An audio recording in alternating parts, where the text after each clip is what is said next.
Hello students, welcome to the part 1 of our chapter magnetic effects of current.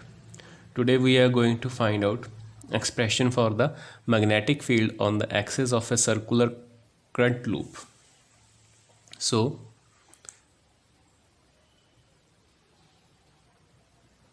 here is a circular current loop.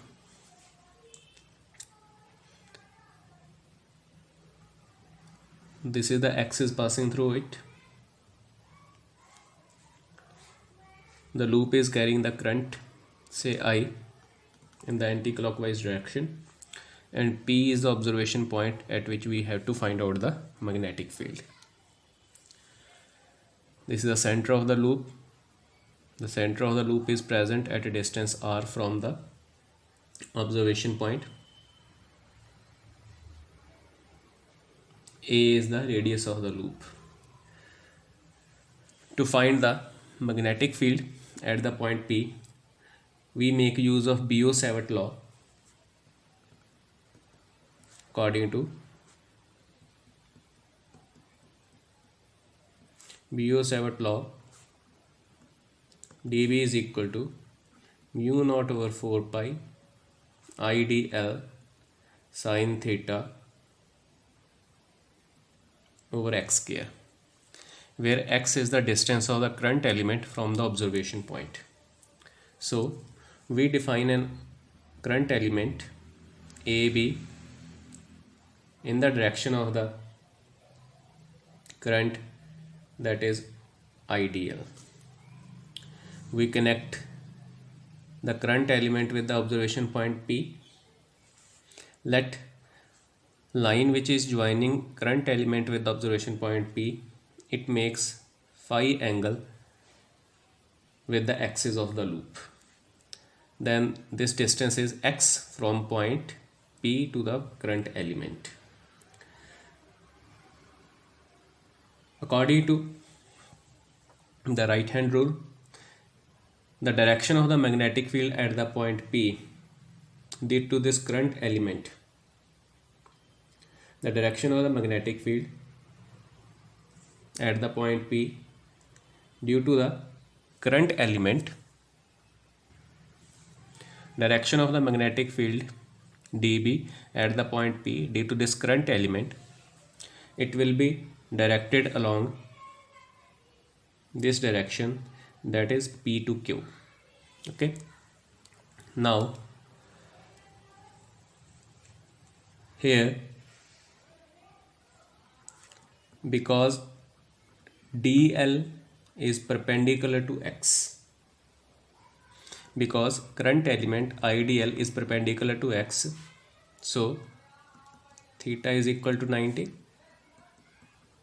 So dB is equal to mu naught over 4 pi IDL over x square. Sin 90 is 1.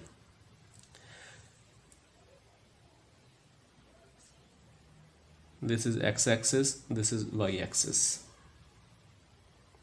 If this angle is phi, this particular angle is also phi. We can decompose the magnetic field dB acting along PQ into two rectangular components, with component dB sin phi acting along the x-axis and component dB cos phi acting along the y-axis. Now, right opposite to the current element AB, we can consider another current element A dash B dash, right opposite to AB. This current element is also present at a distance x from the observation point P and also makes angle phi.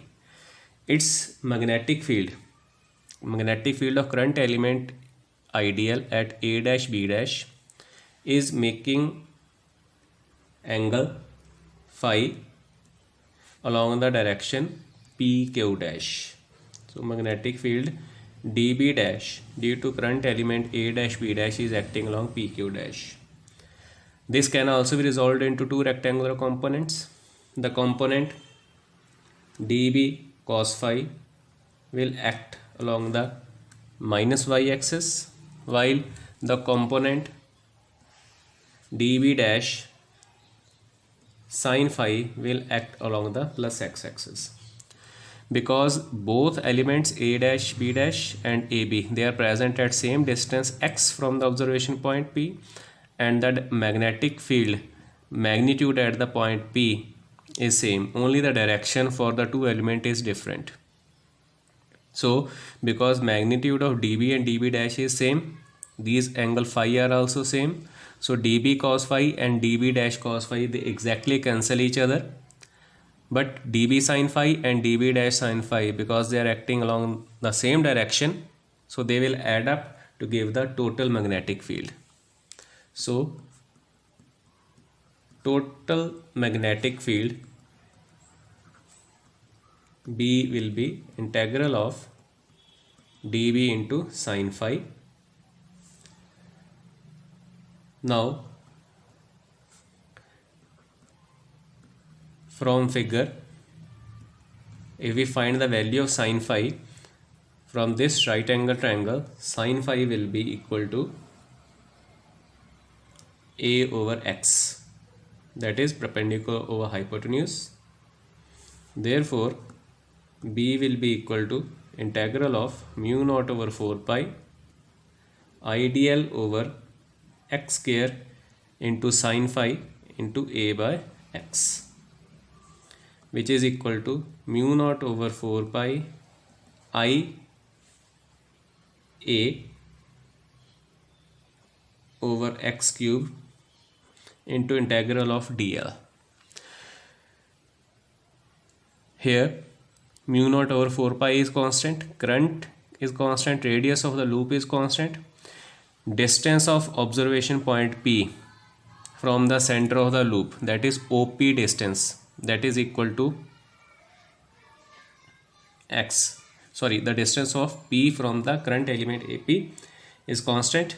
So we are only having a variable dl, which will give us the value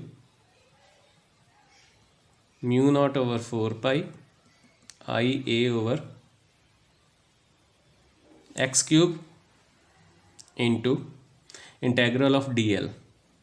Integral of dl will be equal to the circumference of the loop, that will be equal to 2 pi a. So we get the equation mu naught over 4 pi into 2 pi I a square over x cube. Okay, finally from figure, this is a right angle triangle, so we can find the magnitude of x using the Pythagoras theorem. X will be equal to a square plus r square raised to power 1 by 2. Therefore the value of the B will be equal to mu naught over 4 pi 2 pi I a square divided by a square plus r square whole raised to power 3 by 2. And this net field is acting along plus x axis. Further, because pi a square, that is pi into square of the radius of the loop, gives us the area of the loop. Area of the loop, so we can write B equal to mu naught over 4 pi 2I into a square divided by a square plus r square raised to power 3 by 2. 2 pi I into a over a square plus x square raised to power 3 by 2, and this expression can further be written as mu naught over 4 pi 2 into capital M over a square plus x square raised to power 3 by 2, where M is product of current and the area of the loop, which gives us the magnetic dipole movement of the loop. So this is the expression for the magnetic field on the axis of a circular current carrying loop. Now special cases. If the observation point is placed at the center of the loop, then R will be equal to 0. So the expression for magnetic field at the center, it will be mu naught over 4 pi 2I pi into a square divided by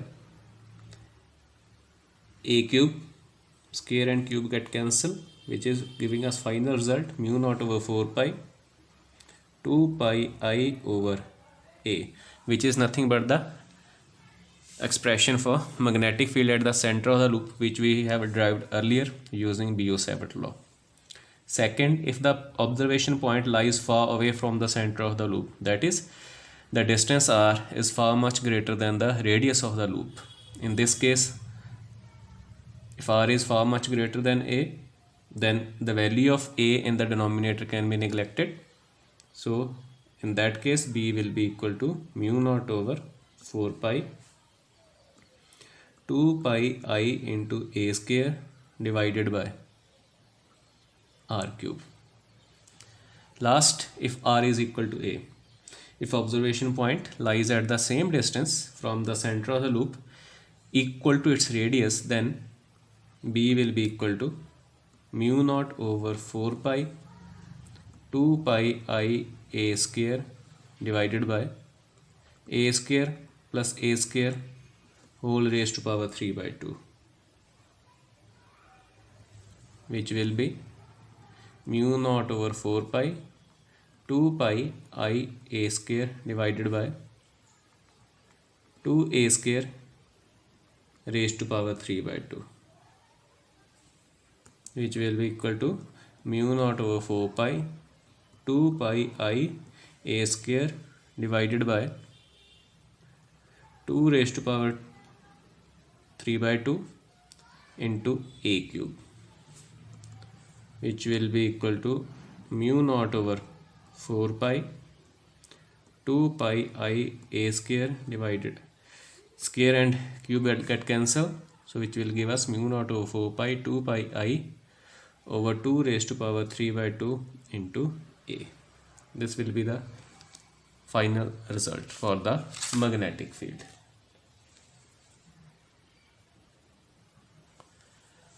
Last, we have already expressed magnetic field as in the form of the magnetic dipole moment of the current loop, which we defined as the product of the current passing through the loop and the area of the loop. So whenever a circular loop carries a current, it becomes a magnetic dipole, that is, it behaves as a magnet, one side of which becomes north pole and another side behave as the south pole. In order to show or determine which side act as north or south, we can take the help of the clock rule, which says that if by holding the loop right in front of our eyes, if the current through the loop happens to be flowing in the anti-clockwise direction, then that face of the loop will behave as the north pole while the other face will behave as the south pole. So if this is the current loop which is present right in front of us, so if it is carrying the current in the anti-clockwise direction, so this front end of the loop will behave as a north pole while the back end it will behave as the south pole. So whenever a current will be running in the circular direction, it will be making that wire or that loop to behave as a magnetic dipole. We know that in an atom, electrons are revolving around the nucleus in their stable orbits. So when electrons are revolving around the nucleus, each electron revolving around the nucleus, it produces a definite amount of current, however small its magnitude may be. But because it is producing a current by revolving around the nucleus, that means every revolving electron is responsible for the magnetic dipole moment associated with it due to the current generated by it due to its continuous revolution around the nucleus. So magnetism has its origin right due to the revolution or the movement of the electrons in the circular orbits around the nucleus. Because this circular revolution of the electrons around the nucleus cannot be stopped, therefore every individual electron revolving around the nucleus is responsible for the birth of the magnetism. Thank you.